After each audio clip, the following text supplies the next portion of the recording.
Good morning or good evening, depending on where you are in the world. I'm James Lautman, Director of the Democratic Resilience Program here at the Center for European Policy Analysis, or CEPA, in Washington, D.C. Welcome to today's incredibly important event. Will Russia invade Ukraine again? Over the last several months, Russia has conducted a serious military buildup on the border with Ukraine, massing tanks, artillery, and about 100,000 soldiers for what is viewed as a prelude to a possible invasion. This week, we've seen a series of high-stakes diplomatic talks in Europe in an effort to try to resolve the crisis. U.S. Deputy Secretary of State Wendy Sherman and Russian Deputy Foreign Minister Sergei Ryabkov met in Geneva on Monday for bilateral talks. The NATO-Russia Council met for the first time in 2 years in Brussels, and the Organization for Security and Cooperation held talks yesterday to try to defuse the situation. Despite this flurry of diplomacy, the two sides continue to be far apart with no commitments from Russia to de-escalate. Then today, just hours after the talks ended, hackers brought down several Ukrainian government websites. While the attack has not yet been attributed to anyone, this is an ominous sign. What should we expect moving forward? What are the next steps following this week's negotiations? Is there a path forward to avoid war? With us to help answer some of these important questions is an incredible panel of experts we have with us here today. Toomas Hendrik Ilves is a distinguished fellow at CEPA and served as president of Estonia from 2006 to 2016. Andrea Kendall-Taylor is a senior fellow and director of the Transatlantic Security Program at the Center for New American Security. Olga Lautman is a senior fellow at CEPA, and Alina Polyakova is the president and CEO of CEPA. I'd like to start the discussion today by asking each of you to quickly answer in 1 to 2 sentences, what was your biggest takeaway from the talks this week? Are we any closer to a resolution or further away? President Ilves, could you start us off? Well, the ultimata presented by Russia were clearly unmeetable from the get-go. And so therefore, I never thought they really wanted anything resolved, but rather to show that they have presented something and then to proceed afterwards saying that it's not possible to do anything with the West and then do whatever they plan on doing because the demands were so absurd, against the fundamentals of what NATO is about, that really those were genuinely bad faith ultimata. Thank you. Alina, can you go next, please? Sure. I think this week has landed us not potentially in a worse place, but nowhere better off than we were before these talks. And I think the Biden administration has done everything it possibly can on the diplomatic front to get allies on board, to take Russia's quite extremist maximalist demands seriously, which frankly, they weren't really designed to be a starting point for negotiations. They were designed to be rejected, as President Ilves said. But now the ball's in Russia's court. And the messages we've been hearing so far in terms of how the Russian side has interpreted these talks is that diplomacy has failed and it's a dead end. And of course, that now is setting us up for, I think, a likelihood of a military action of some kind. I think one thing that we will probably want to talk about is what does invasion actually mean when we talk about invasion, because we have basically premised all of our consequences and implications. If you invade Ukraine, there'll be economic sanctions, there'll be a reposturing of NATO forces that you're not going to like, a list of things that could happen. One, I think we haven't quite defined what that line is. And I think we need to think about that, and we need to be prepared, I think, for the worst outcome as soon as in the next several weeks. Those are very good points. Thank you for that. We're going to return to some of those points later on in the conversation. Absolutely. Andrea, can you go next? I think I'm in agreement with my colleagues that I don't think it's good news coming out of the talks. I unfortunately think we're actually closer to conflict today than we were at the start of the week. The rhetoric coming out of Moscow this morning, and especially the cyber attacks, I think are really a clear demonstration of where we are. But Alina's right. The Biden administration did go into this week of negotiations and discussions to test a proposition. And that was that there is a basket of issues that would be in the mutual interest of the United States and Russia to discuss, and that would help address some longstanding problems in European security. It's clear, I think, that that is not the conversation that Russia wanted to have. That was not enough for Putin. And so I am quite pessimistic, and I think we're pretty close to the end of the diplomatic path, and we kind of need to shift the mindset and start getting ready to manage and respond to what Russia is likely to dish out in the coming weeks. And Olga, to you on what were your main takeaways, and are we closer or further away from resolution? Well, I personally think that these latest negotiations were a distraction caused by Putin, one, to change the talking points of Russia's buildup on Ukraine's border, and also to provide him more time to logistically make his final preparations on Ukraine's border, because during these negotiations, there were a few tests being carried out, and more military equipment pouring in, more reserves being called in. So I think, Putin successfully managed to change the narrative of us discussing, Russia's demands and his sudden fear of NATO expansion, versus the fact that Ukraine is minding their business, attempting to run their country. NATO is minding their business. And Russia is the one who is provoking an attack by moving. And this has been happening for a year now, by moving troops on Russia's border. So I am very pessimistic. I have been pessimistic. I think that ultimately Putin will do what he has decided to do, and that they have had all of this planned out. So Andrea, I want to turn to you next. One of the, as everyone seems to have agreed, that the positions and demands that the Kremlin put forward in the lead up to the talks seem to have been unrealistic, without ever really expecting to be met. This is something that the Kremlin knew no American administration would ever pass, and no European powers would really agree with. There are a couple of different ways to read this, right? One is that it was set up to fail, so that it gives a sort of a position that people can say that the West is not really willing to cooperate. Another way to read it is that we're now talking about what Putin wants to talk about, and this is a bit of a propaganda victory for him already. I was curious, how did you read this maneuver going into the talks, and is this an effort to try to change the conversation, or is this an effort to try to create a justification, or something entirely different?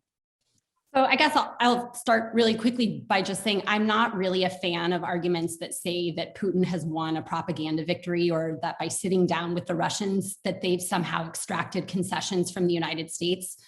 I don't view diplomacy as a reward. And in my mind, there was no other path other than to keep the door to diplomacy open as long as possible. I mean, the stakes were really just too high, and it would have been irresponsible, I think, to dismiss Russia's demands. Washington has gone as far as it could to avert a major crisis in Ukraine. The United States has been willing to have a conversation while being clear what it will talk about and what it won't, and Russia had a choice. But back to your question, I do think there's one other plausible explanation. It certainly is possible that these were just a pretext to declare that diplomacy has failed. But I think it is possible that even though Russia knew that the United States and Europe wouldn't agree to these demands, it's possible that Russia put them out there to see what the Kremlin could extract from the United States and Europe. I think they went ahead and put all of these demands out on the table. And by the way, these aren't new demands, right? These demands have been around for a very long time. So I guess my point is that I think Putin clearly believes that this is his time to push his objectives. He is looking to rewind time to revisit the Cold War's outcomes. He's looking to reinstate spheres of influence and rewrite the security order in Europe. I think he wants to get the US out of Eastern Europe so that we play a lesser role in European security. And he could have put these demands out there because he sees the US is weak at home with all of our polarization, that Washington prefers to focus on China so that we might make some concessions to tamp down on the crisis. Europe is distracted. The alliance in the wake of Afghanistan and AUKUS especially has been strained. And, he's got his good buddy Xi Jinping in his corner. So I think it is at least plausible that Putin put these maximalist demands on the table, not for PR reasons, but to see what he could get. knowing that the military option was always there. If he can't get what he wanted diplomatically, then he can move to military force. I actually don't think that Putin went into this with a predetermined outcome. I mean, certainly Rybkov didn't know what his latitude was. I don't think Lavrov has any indication of where this is actually headed. So I think Putin is feeling his way through this, and he wanted to see what he could get out of it. And I think that's what we're going to continue to see unfolding in Ukraine. I think, I don't think there's a single plan that they're just waiting to roll out. They're going to adapt and respond to what plays out on the ground and to what the US and the West response is. So I think that's what this is about. He feels emboldened that his time has come to push these demands. And so he went in. I mean, it's like if you're buying a house, you don't put your best offer on the table. He wanted to see what he could get. And if he didn't like it, the military buildup is not just trying to extract concessions. He is prepared to use military force. So try diplomatically. If you don't get it, he's ready to go using force to achieve his objectives. I would add two things. One is that it's quite clear that Lavrov has no input into anything because he's no dummy. I mean, we can think of all that he is, but whatever it is, no input into policy because it's such a ridiculous proposition. On the other hand, he already did get something, which is the German defense minister saying, "Oh, Ukraine has nothing to do with Nord Stream 2," which is a step of German mercantilism further than it was under Merkel, who at least said that if this affects Ukraine, that will affect Nord Stream 2. But this is a stronger German position that we will not even let what happens in Ukraine affect Nord Stream 2. And secondly, we saw, which was another victory, I don't know why the US government, why they were doing this, but the vote on Nord Stream 2 sanctions with joint White House and German lobbying was successful enough to eliminate sanctions, which I think will come and bite Biden back should anything at all happen in Ukraine. Politically will bite him back anyway. Those are great points, and I actually want to build off that a little bit. Alina, I saw you nodding along to some of that, and I just want to follow up on some of what both President Ilves and Andrea were discussing. And one of the things we've seen over the past even just 12 hours or so are a bit of conflicting messages coming out of the Kremlin. Yesterday, Deputy Foreign Minister Rybkov said that there's no reason to continue talks and hold new rounds of security discussions. Another Russian diplomat was quoted as saying it's a dead end. But then just this morning, Foreign Minister Lavrov said he hopes the talks can continue. National Security Advisor for the U.S., Jake Sullivan, had also indicated that he hopes the talks can continue on certain matters, but that we are prepared to move forward if there's a further invasion of Ukraine. These conflicting remarks coming out of the Kremlin, do you think that, do you read this as that there is likely to be a quote dead end to talks, or do you think there is a potential for continued negotiations, or do you think this is an indication that the negotiators in the room simply do not have the authority or are read in on the Kremlin's plans? I'm curious your view on that. Well, I think I completely agree with President Ilves and Andrea as well that these guys, Rybkov and Lavrov and the rest, were sent very specific instructions. They had no room to actually engage in a conversation. The U.S. came to the table with some concrete ideas in the context, especially of the first Russia-U.S. meeting. Rybkov didn't really respond because he can't. So again, Andreas is 100% right. The idea here was to send these guys in to figure out what the US is willing to put on the table, what the NATO is willing to put on the table, and then come back to the Kremlin and actually take you to the real decision makers. And one real decision maker here. So these pawns in the foreign ministry of Russia are relatively, I think, irrelevant to thinking about what the next steps are. And we see this quite often, I think in the past, where we get different messages from different parts of the Kremlin, and then eventually they'll align on a joint message. But this has happened before, where the defense minister says one thing, foreign ministry says another thing, the president's office says something else, and then it's all a little bit confusing and ambiguous, and they're totally fine with that because it gives them more leverage to play in what they actually land with. I think Andrea's point is really important because one, there was definitely a desire to see our cards on the table. That was the purpose of this. I think they were disappointed because, especially during the NATO talks, there was a united front. We held strong as an alliance. We gave almost nothing in terms of their demands.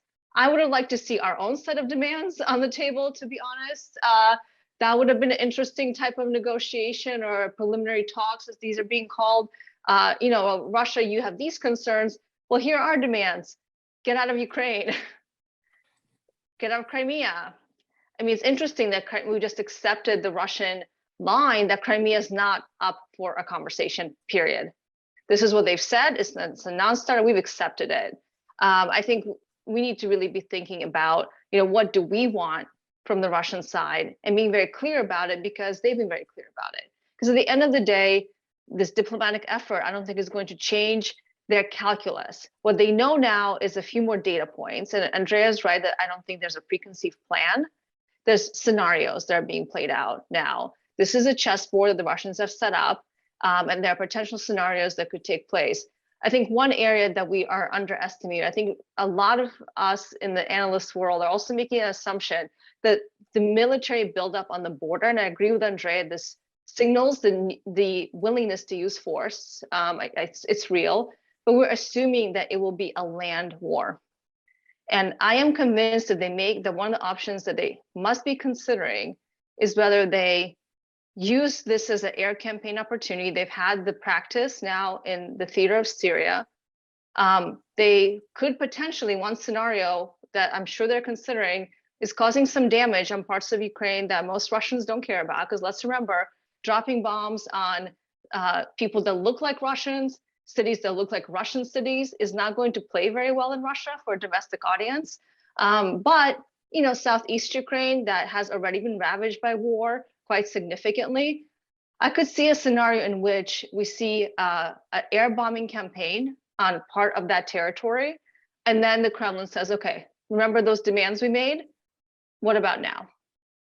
So I think these are the kinds of conversations that are likely going to be happening inside the Kremlin. Unfortunately, I don't see a way out of this where there isn't some violence and force. We've already seen a cyber attack against Ukraine. That's already happening. Again, we need to think about what is the threshold that that's going to trigger the consequences that we have been warning the Kremlin with. And that is, I think, the next step. And I hope this is exactly what the White House is talking about, along with our allies. James, can I just add one little thing? I agree with everything Alina said, but in terms of the mixed messages coming from the Kremlin, I think it's important to underscore that it's designed to neuter a response, right? So long as they dangle diplomacy, it makes, possibly certain allies less willing to take measures that they might feel are escalatory. So I think that's an important element of that too. That's a great point. And similarly on that, one of the things Alina pointed out that I think is really spot on was that we saw a unified transatlantic community this week, right? There was no space between us. This is not something that this is something that we have been pushing for and advocating for, and this is something we frankly wouldn't have seen just a couple of years ago. And so I thought there was a unified force. I think one question, and I'd like to ask both Andrea and President Ilves, what do you think that this cohesion and unity will persist, especially if there are significant sanctions that are applied? We know what we saw in 2014 with the sanctions, I think, was a willingness to act and a willingness to act on Russia, but not really willingness to feel pain in a way. A lot of the sanctions didn't really impact the European economies, and do you think that we are in a position now where we're going to see Europe able and willing to sort of impose sanctions that may have impacts on their economy and their populations. And I don't know that we're necessarily laying the groundwork for that right now. So I'm curious, if you, moving ahead, if there are meaningful sanctions, do you think we will continue to see strong European cohesion? I'd like to we'll start off quickly with Andrea, and then go to President Ilves, and then Olga, you and I was going to say, let President Ilves go first to kind of speak from what he sees from the Europe side there. Well, first of all, on maintaining unity, it's clear that NATO, no one would have broken ranks at all, because even if there were one to wish to break ranks, there is no way you'll ever get unanimity and 30 countries to agree to any of the demands on changing the security situation in Europe, either changing, refusing to enlarge, changing the entire, what I think, May 1997, going back to May 1997, it was a non-starter of NATO. On the other hand, sanctions are something that will have to be implemented by individual member states. A and B, the obvious coordinator for this would be the European Union. And here we have already seen, with every wave of sanctions, we see national carve-outs, the most egregious of which, of course, is the refusal of Austria, which is not a NATO member, but the refusal of Austria to do anything with the sole lender to Lukashenko, Raiffeisenbank. Basically, all Belarus's economy exists on loans from Raiffeisenbank. And Austria will not touch that. I mean, then there are a number of other cases, Ireland saying, no, we don't. The fact that we lease planes to Belavia means, we're not going to sanction Belavia. I mean, it goes on and on. So when it comes to Russia sanctions, then we've seen indications of this most clearly with the statement of the German defense minister. Dieses sind ganze alle Sache. I mean, it is like andere Sache, sorry. This is like, we're not going to confuse Nord Stream 2 with the bombing of, Ukraine, right? Come on. That's what we're dealing with, is that you're going to try to compartmentalize this. You're going to say this has nothing to do with that. And even the statements about, this is strictly a commercial agreement with what? A state company, Gazprom, a strictly commercial agreement. That was Schröder's line. He was eviscerated for that 20 years ago, more than that.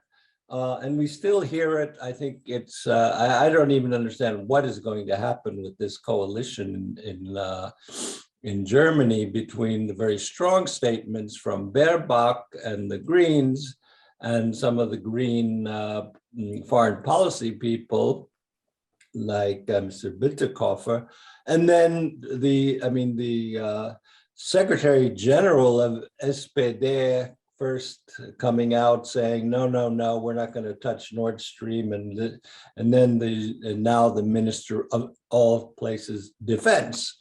So I think here European unity could suffer quite a bit. The only thing, I'll be very brief. I think, the Biden administration has worked very hard to put us in the best possible place going into this. But when the rubber meets the road, I think it's going to be difficult to maintain, perfect coordination. I think that's I think as long as, we are consulting and coordinating and discussing the sanctions, as long as nothing comes as a surprise, then the United States very well might need to be out front. And so long as the Europeans don't work at cross purposes with the United States, then I think we'll be okay. But I think keeping that perfect coordination is going to be a challenge. And I think it gets ever more challenging at lower levels of intensity of Russia's aggression. My concern is that if you do see things more along the lines of what Alina was saying, if it is kind of at lower levels, less intense scenarios, that Europe breathes a collective sigh of relief that we've dodged a bullet somehow and that we get a weak response. So I guess I'm the most concerned about unity at lower levels of Russian aggression. If it's something blatant and brazen, then I think it'll be easier to keep that coordination. But I guess the key point is when the rubber meets the road, it's going to be really hard to keep perfect coordination. The United States is likely to be out in front of its European allies. But as long as we coordinate, communicate, and as long as Europe doesn't kind of work at cross purposes, then I think we'll be okay. I mean, there are two things. One is I'm actually surprised. I mean, because yesterday, the German defense minister was ahead of the Senate vote. I mean, I don't think they even knew what she had said, which if had they known would have maybe given a different result, where they overrode sanctions on Nord Stream 2, or where they lost the vote on the cruise legislation. Secondly, let us recall again September 2008, which was a month after Nicolas Sarkozy had gone to create a peace agreement in Georgia, one of which I think point 4 was that all Russian troops must leave, and until that time, the partnership and cooperation agreement between the European Union and Russia will be frozen. A month later, the council came together, all the prime ministers that heads of state and government. And then he pushed through restoration of the partnership and cooperation agreement without any departure of Russian troops, who incidentally are there until today.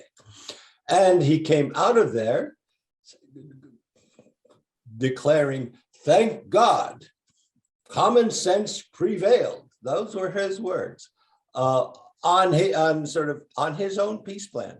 So I'm not at all optimistic on any kind of solid rock hard position on the part of Europe, unfortunately. And I see once again, it'll be like, oh, those East European Russophobes versus us rational people who want to have good relations with all people. Thank you for that. Olga, I want to turn to you next to build off a bit of something that Alina was talking about, which was perceptions of this inside Russia. I know you track the conversation inside Russia very closely. Of course, politics there is fairly limited. There's no Duma members passing legislation counter to the president's agenda or holding up nominations, or it's not the same as it is in Washington, of course. But there are some indications that the Russian public may not be excited about a war, and particularly a protracted conflict. If as Alina was mentioning, if there were a land invasion, that this would be, it could be protracted, it could be bloody and ugly. And this may be something that the people inside Russia are not particularly enthusiastic about. I guess, what are you seeing in the discourse inside Russia? And do you think this impacts Putin's calculus in any way? Well, I just wanted for a second to go back to Alina's point as far as an air campaign. I do agree with that, and I do worry. And this week of negotiations, Russia was also moving helicopters in. And our intelligence had warned that there is a potential for Russia bombing critical infrastructure inside of Ukraine. As far as what is happening on the ground in Russia, I mean, the propaganda machine, the state propaganda machine, continues with their, Soviet tactics of fear mongering and playing the headlines of NATO is about to attack, US is about to attack, and we have to defend our land, and and basically they're using the same tactics they've always used. The problem is, at the moment, the economic situation is horrible. I don't think Russians would support this enthusiastically as they did in 2014, with this nationalistic, happiness of taking Crimea. I do worry that they don't have anything to say right now. I mean, you cannot even like a tweet or a post without being arrested. So right now, I mean, the one person who came out with a single picket against Russia sending, peacekeepers into Kazakhstan was arrested within 2 minutes. So right now they can't even have the conversation because the restrictions and the lockdown by the Kremlin is, I mean, at levels I personally haven't seen in decades. This probably is the worst going back to, you would have to go back to the Soviet government to see what is happening inside. Thank you. I do want to shift the conversation a little bit towards the path forward after this week. So, Alina, I want to turn to you. There have been previews about what the Biden administration would do if Russia were to invade, and it includes a combination of financial sanctions, really strong, devastating financial sanctions, highly restrictive sanctions on technology, including both like high-tech industrial goods to impact sort of industrial and military goods, but also consumer goods as well, focusing, essentially to try to bring the pain, so to speak, to the public. And there's also, of course, the indications of providing arms to Ukraine should there be an extended military conflict. Do you think this is enough of a punishment to deter Russian aggression? Do you think that one of the debates we've been seeing in policy circles is whether we should be implementing some of these measures now, rather than waiting to respond? I guess. So my question for you is, what should the approach towards this strategy be now that the talks have concluded? And there seems to be, little path forward from diplomacy. So again, yes. I think, one interesting way in which the administration initially laid out the path forward at the beginning of these talks was path number one is diplomacy. Path number two that doesn't work is deterrence. But of course, the whole purpose of an effective deterrence policy is that it opens the space for diplomacy. So if you don't have a deterrent in place, then, again, everything we're talking about is not deterrence. We're saying if the invasion happens, which means deterrence has failed, then these things will happen. I think that has been really the problem here. So in that setup, through that lens, sanctions are not a deterrent here. Because if the invasion happens and we implement the sanctions, frankly, I don't think the threats of sanctions, as significant as they could be, are serving to really scare the Kremlin from whatever they're planning from a military angle. They are planning something. We just don't know exactly what it looks like. It hasn't worked in the past. You can say, well, we haven't done the nuclear option of SWIFT, but the Russians have had 8 years now to build in their own systems. It won't be a smooth transition to get cut out of SWIFT, which is also, it's not clear to me how that process would even work, to be honest, because it's not like the United States controls the SWIFT system. It doesn't work like that. So how have we gotten the agreement in place to even be able to do that is not clear to me. Let's, for the purpose of hypotheticals, say that the agreement is there. The Russians have built their own banking and financial transaction systems that they will simply ask any foreign bank company that does business with Russia to use that system versus SWIFT. It'll be messy, but I think eventually they'll probably transition fine. And I think if this is the nuclear option, we need to really be thinking about what that means, because they have hedged against sanctions. They do have a war chest of savings that will get them through for a short period of time until they can adapt. Again, there's been a lot of debate about this, but in my view, they can take a lot of the economic pain, regardless of how bad the economic situation is, and buttress with everything they've planned so far. So the security piece, to my mind, this is a provocative point, but for years we should have been doing more to allow Ukraine to defend itself. I think it's too much to say, well, this administration is failing in helping Ukraine defend itself. Well, what were they supposed to do in the months? It hasn't been a year yet since this administration has been in place. And we've had, since 2014, multiple failures to actually coherently provide the kinds of weapons, equipment, training that the Ukrainians would really need to be able to defend themselves. Ukrainians have very limited air force capabilities. They have very limited seafaring capabilities. They have a good army in place now. They are well trained. They do have some equipment, but this is not a real competition with the Russians. So what I would have liked to see, and maybe this is happening, is covert and clandestine supplies to Ukraine of weapons. And if this should have been happening now for months, and the Russians can say whatever they want, about make up whatever propaganda, they've been doing this anyways. My view is like, they already think we're doing it. Let's just do it. And let's put the security assistance in place that the Ukrainians actually need. Unfortunately, I don't think we've done that. I mean, I don't have access to classified information, but it doesn't seem like we've been doing that.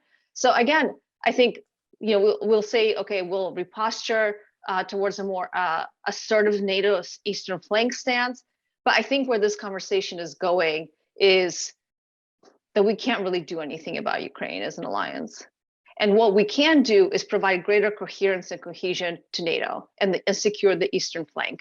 And the Russians may not like it, but they may be willing to live with that as long as they get whatever they want with Ukraine, because Ukraine is such a different country for them. It's not Kazakhstan. It's not Georgia.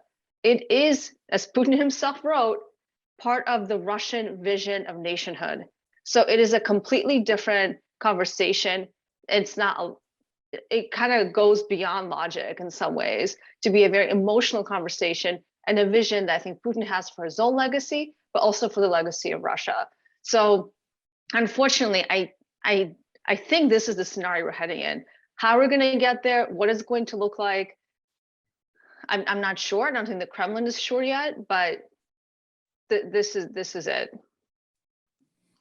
So just about an hour or so before this event started, there was a CNN report that the U.S. Has intelligence that Russia is preparing a false flag operation to create the justification for an invasion. As I mentioned earlier, there was a cyber attack on Ukrainian government overnight. Troops are continuing to be moved. These are not the signs of de-escalation following the talks this week. So I'd like to, we have a few minutes left. I'd like to do another round with everybody.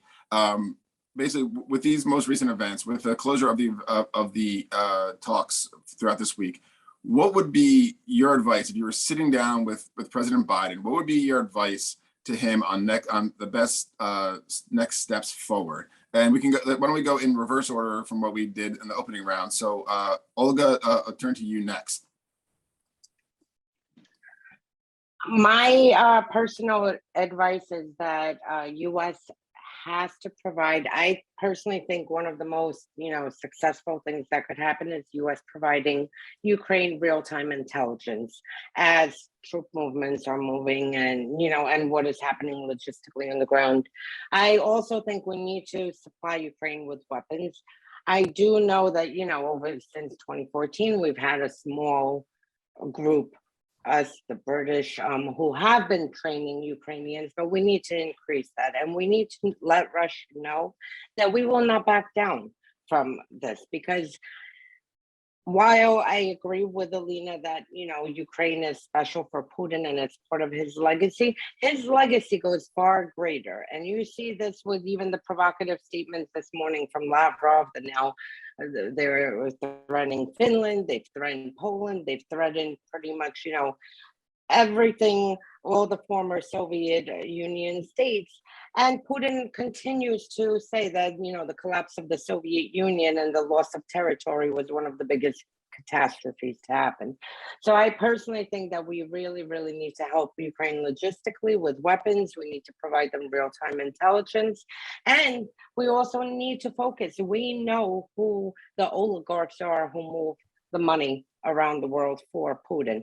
We need to target those oligarchs, anyone funding these operations inside of Ukraine, and seize their assets and go after them as well. So that would be my recommendation. Thank you. Andrea, what would be your advice if you were in the room with President Biden? Oh, okay, well, why don't we turn, there's a mute malfunction. No, I got it. I'm sorry. Okay. I'm sorry. So those were all strong recommendations. I mean, I think we have to start shifting mindset from kind of like the diplomacy to managing the problem. And so, you know, we need to start having conversations with Europeans about being prepared to take in refugees. I think we need to start figuring out what the United States is willing to do on the humanitarian aid front. Like how are we going to get things into Ukraine that Ukrainians will need? Preparing to take in Ukrainian forces in case they're overrun. So there's a whole, I think, basket of issues that we'll need to start talking about on the managing the problem front. And then, you know, in terms of the response packages too, I mean, now I think, you know, and I think this is happening, but really trying to set European views and attitudes on responses and talking about how we calibrate responses so that we're ready to do whatever that calibrated response is very quickly.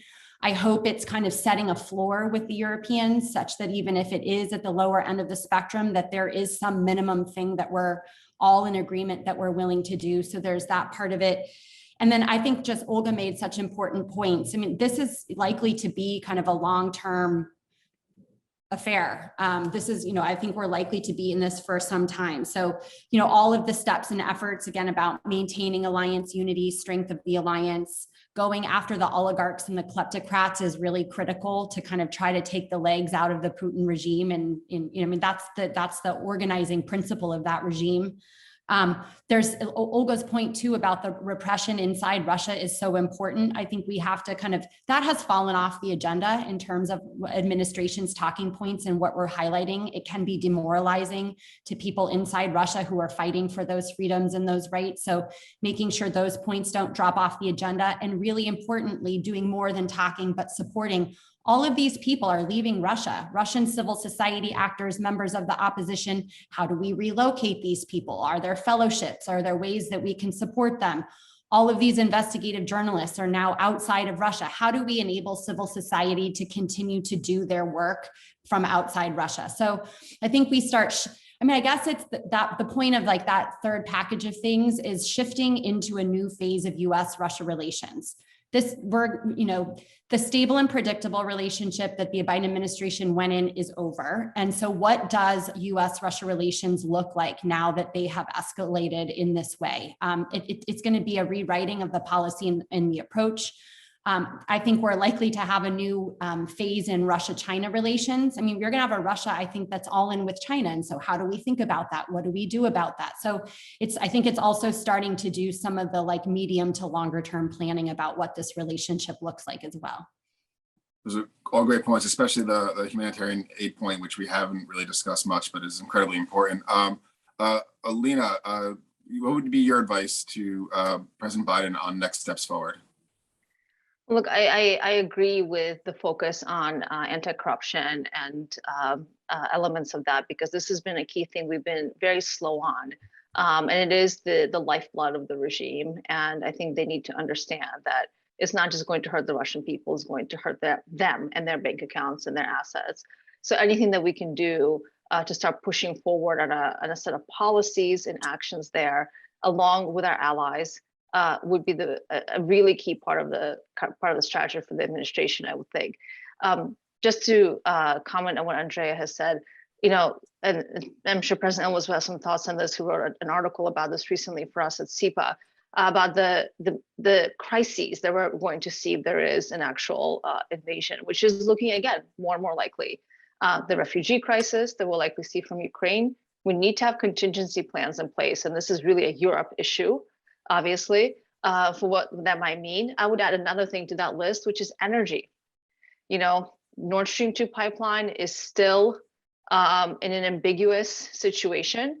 It still is not operational. There's still some leverage we could have there, but the German government statements, as President Ilves said, have been very discouraging on that.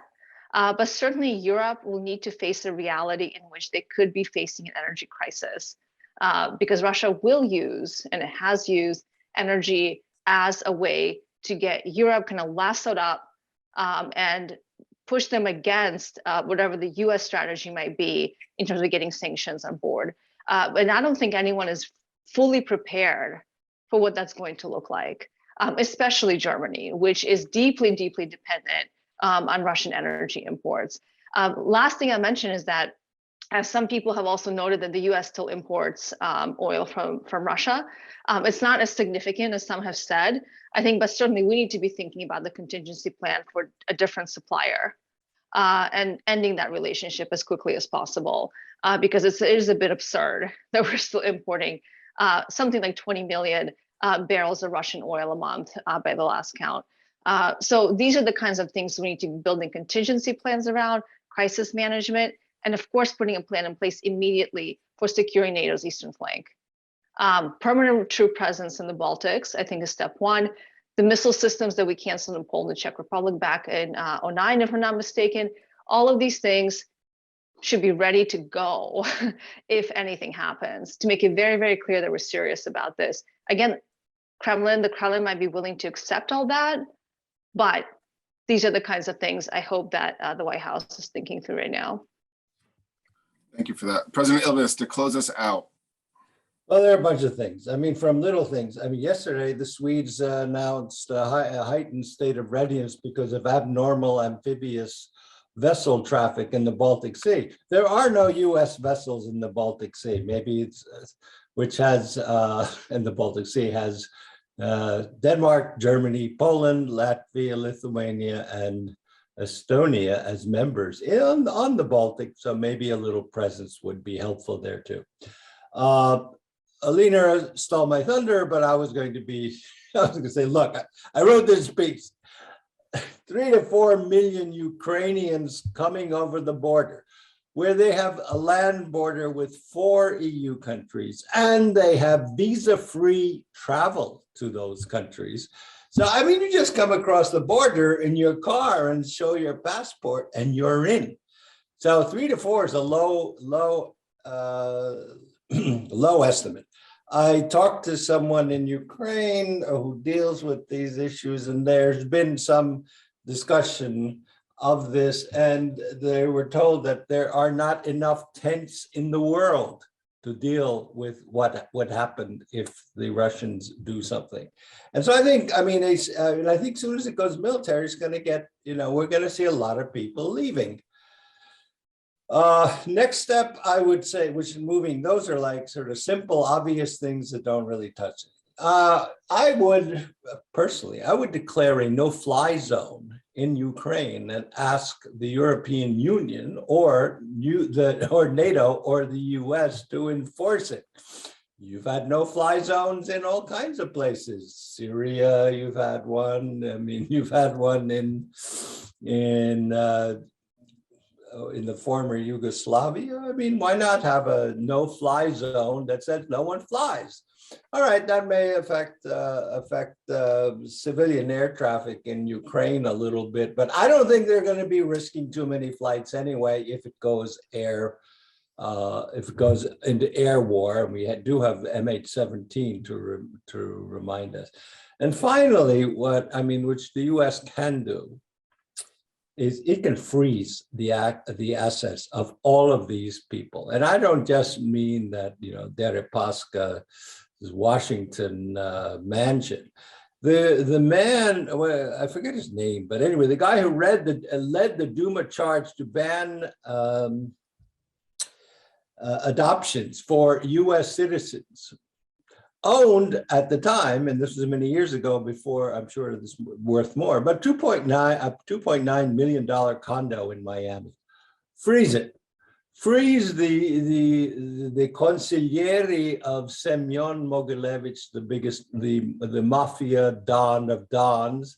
The 2 consiglieri own apartments in Trump Tower. Freeze them all, pending investigation of the legitimacy of the sources of money that got them that, because they're all through shell companies. Freeze every single one. End visas. No visas, forget about it. We don't have the time to process visas in case you want to come to visit the United States. You want asylum? Well, just go to Lithuania or Estonia. You can get asylum there. But you're not coming here anymore. You're already here. Sorry, we're just going to have to freeze all of these programs. I mean, those are all nasty, nasty things that the United States can do certainly initiate a really serious investigation of all of the stuff that was in the Panama Papers and the Pandora Papers. You know, Deripaska has in Kentucky and has a aluminum plant. Well, maybe let's look at that a new aluminum plant, right? I mean, this is all stuff that we can do. Yeah, and there are issues that the U.S. has. I mean, there are, you know, you have the 2 imprisoned people in Moscow. So get them out, or we will do this. I mean, all kinds of things. I do think that if the war does start, that that the administration will have a hard time dealing with with its heavy lobbying to keep NS2 going. I think this is a politically, and any kind of backing off, following any of the advice of Graham Allison yesterday or Sam Sharap, will really hit the Biden administration heavily in the Senate, responsible for foreign relations as it is. So I think that there are many things to be done, but there are also some real minefields for the administration at this point. Well, those are some wise words from this panel. I want to thank the panel. We are at time. I want to thank this fantastic group. I think we covered a lot. I think there's plenty more to cover and discuss that we could probably go on for hours. But really just want to thank everybody. I want to thank our audience, and want to encourage everyone to go to CIPA.org for there's plenty of content and articles, including by some of the folks on the screen right here with us today, and really just encourage everyone to continue to follow the conversation, and we can continue to serve as a resource. So thank you to everyone. Fantastic conversation. Appreciate everyone's time. Goodbye.